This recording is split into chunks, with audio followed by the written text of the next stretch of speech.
Panhala one परिक्षेत्रातील बाजारभोगाव one परिमंडळाचे one अधिकारी तथा वनपाल राजाराम श्रीपती रसाळ हे 30 जून 2026 रोजी नियत वयोमानानं सेवानिवृत्त झाले. यानिमित्त पन्हाळा येथील पक्षीतीर्थ तबक उद्यानात अजितमाळी वन परिक्षेत्र अधिकारी पन्हाळा यांच्या हस्ते बाजारभोगाव वन परिमंडळाचे वनपाल राजाराम रसाळ यांचा सेवानिवृत्ती सत्कार समारंभ पार पडला. याप्रसंगी पन्हाळा वन विभागाच्या वतीनं वनपाल राजाराम श्रीपती रसाळ तसेच त्यांच्या कुटुंबियांचा सत्कार करण्यात आला. याप्रसंगी पन्हाळ्याचे वन परिक्षेत्र अधिकारी अजित माळे यांनी राजाराम रसाळ यांच्या पुढील वाटचालीस शुभेच्छा दिल्या.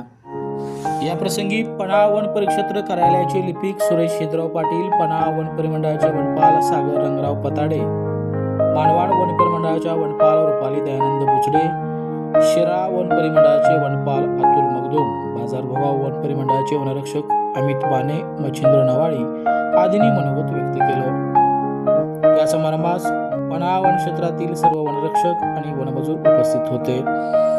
या सेवानिवृत्ती सत्कार समारंभामध्ये वनपाल राजाराम रसाळ यांनी वन खात्यात काम करताना आलेल्या विविध अनुभवांना उजाळा देत भावुक वातावरणामध्ये सहकाऱ्यांचा निरोप घेतला.